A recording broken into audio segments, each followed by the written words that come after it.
வணக்கம், இது ஆர்த்தி கஃபே. இன்றைக்கி நம்ம என்ன பார்க்க போகிறோம் அப்படின்னா கதம்ப சாம்பார், அதாவது மிக்ஸ்டு வெஜிடபிள் சாம்பார் எப்படி செய்கிறதுன்னு பார்க்க போகிறோம். செய்ய தேவையான பொருட்கள்: நான் ஒரு 200 கிராம் பருப்பை மலர வேக வச்சு எடுத்து வச்சுருக்கேன். 2 கத்திரிக்காய் கலர் மாறாமல் இருக்கணுங்கிறதுக்காக தண்ணியில் போட்டு வச்சுருக்கேன். 1 கேரட் நறுக்கி வச்சுருக்கேன். ஒரு 4-5 அவரைக்காய் நறுக்கி வச்சுருக்கேன். 1 முருங்கைக்காய் நறுக்கி வச்சுருக்கேன். ஒரே ஒரு தக்காளி, ஒரு நெல்லிக்காய் சைஸ், பெரிய நெல்லிக்காய் சைஸ் புளியை தண்ணியில் ஊற வச்சு வடிகட்டி எடுத்து வச்சுருக்கேன்.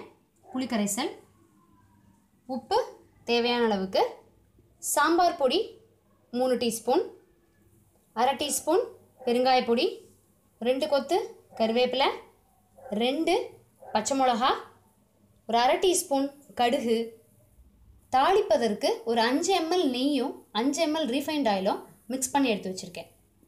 வறுத்து அரைக்கிறதுக்கு 1 டீஸ்பூன் கடலைப்பருப்பு, 1 டீஸ்பூன் தனியா, அதாவது காஞ்ச கொத்தமல்லி விதை, 2 வரமிளகா, ஒரு 50 கிராம் டைட்லி பேக்டு தேங்காய். இப்போ நம்ம என்ன செய்ய போகிறோம் அப்படின்னா, கடலைப்பருப்பு, தனியா, காஞ்ச மிளகா, அதாவது சிவப்பு மிளகா, இது 3 மட்டும் எண்ணெய் விடாமல் வரட்டு வாணலியில் வறுத்து எடுத்து வச்சுக்கலாம். அதை நம்ம இந்த வறுக்காத தேங்காவோடு தான் சேர்த்து அரைக்க போகிறோம். ஸோ நல்லா ஞாபகம் வச்சுக்கலாம். இந்த 3 பொருள் மட்டும்தான் நம்ம வறுக்க போகிறோம். தேங்காவை நம்ம என்ன செய்ய போகிறதில்ல, வறுக்க போகிறதில்ல. அப்படியே பச்சையாக இந்த வறுத்த சாமான்களோட அரைச்சி எடுத்து வச்சுக்கலாம். ஸோ இப்போ நான் வாணலியில் தாளிக்கிறதுக்குரிய நெய் ப்ளஸ் எண்ணெய் கலவையை விட்டுட்டு இதில் கடுகை வெடிக்க விட்டுட்டு, கடுகு வெடித்ததுக்கப்புறமா வரமிளகா, க்ரீன் சில்லி, பச்சை மிளகா, கருவேப்பிலை, அசஃபோட்டிடா அதெல்லாம் போட்டுட்டு, அதுக்கப்புறம் லாஸ்ட்டாக நம்ம என்ன செய்ய போகிறோம் அப்படின்னா, இந்த காய்கறி கத்திரிக்காய், முருங்கைக்காய், கேரட்டு, அவரைக்காய் எல்லாத்தையும், தக்காளி போட்டு உப்பு போட்டு நல்லா எல்லாத்தையும் வதக்கிடலாம். ஸோ வதக்கினதுக்கப்புறம் பார்ப்போம். காய்கறிகள் எல்லாத்தையும் தக்காளியோடு சேர்த்து உப்பு போட்டு சாம்பார் மிளகாப்பொடியும் போட்டு கொஞ்சம் ஒரு 2 கை மட்டும் தண்ணி தெளித்து வதக்கியிருக்கேன். இப்போ நம்ம இதில் என்ன செய்ய போகிறோம் அப்படின்னா, இது ஒரு பாதி பங்கு வதங்கியாச்சு. இப்போ அந்த புளி கரைசலை இதில் விட்டுடலாம். புளி கரைசலை கண்டிப்பாக வடிகட்டிக்கணும், இல்லாட்டி கண்டிப்பாக அதில் நரன்னு நமக்கு மண் வாய்க்கு தெரியும்.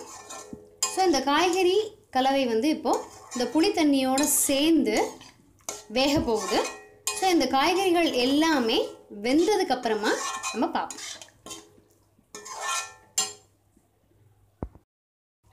புளி தண்ணி போட்டு வேக வச்சாச்சு.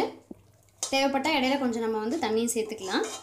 இப்போ இந்த புளி தண்ணி விடுறதுக்கு முன்னாடி நான் ஏற்கனவே உங்களுக்கு சொல்லியிருந்தேன், நம்ம பாதி வதங்கியிருக்கணும். ஏன்னா புளி தண்ணி ஆரம்பத்தை விட்டுட்டோம் அப்படின்னா காய் வேகாது. ஸோ அது பாதி வதங்கினதுக்கப்புறம் தான் நம்ம புளி தண்ணி விட்டுருக்கோம். அப்போ தான் அந்த புளிப்பு சுவையோட காய் வேகும். ஸோ இப்போ நம்ம இதில் என்ன பண்ணிடலாம் அப்படின்னா, அரைச்சி வச்சுருக்க அந்த தேங்காய், வதக்காத தேங்காய், வறுத்த கடலைப்பருப்பு, தனியா, வரமிளகா அந்த கலவையை இதில் சேர்த்துடலாம். சேர்த்துட்டு கொஞ்சம் தண்ணி விட்டுக்கலாம். தண்ணி விட்டு நல்லா மிக்ஸ் பண்ணிப்போம். மிக்ஸ் பண்ணிவிட்டு இது கூட இப்போ நம்ம பருப்பையும் சேர்த்துடலாம். பருப்பையும் சேர்த்துட்டு லைட்டாக ஒரு கொதி வந்ததுக்கப்புறமா நம்ம நிறுத்திடலாம். ஸோ இதில் நம்மளுடைய திக்னஸ் நம்மளுடைய ஆப்ஷன். நல்லா திக்காக வேணும் அப்படின்னா தண்ணியை கம்மியாக சேர்த்துக்கலாம். நீர்க்க வேணும் அப்படின்னா தண்ணியை நிறையா சேர்த்துக்கலாம். ஸோ இப்போ பருப்பை சேர்த்துடுறேன். பருப்பை சேர்த்துட்டு நல்லா மிக்ஸ் பண்ணிக்கலாம். இந்த ஸ்டேஜில் நமக்கு எந்த அளவுக்கு தண்ணி வேணும் அப்படிங்கிறத பார்த்துட்டு சேர்த்துட்டு ஒரு கொதி விட்டுட்டு நம்ம இறக்கிக்கலாம். ஸோ ஒரு கொதி வந்ததுக்கப்புறமா பார்ப்போம்.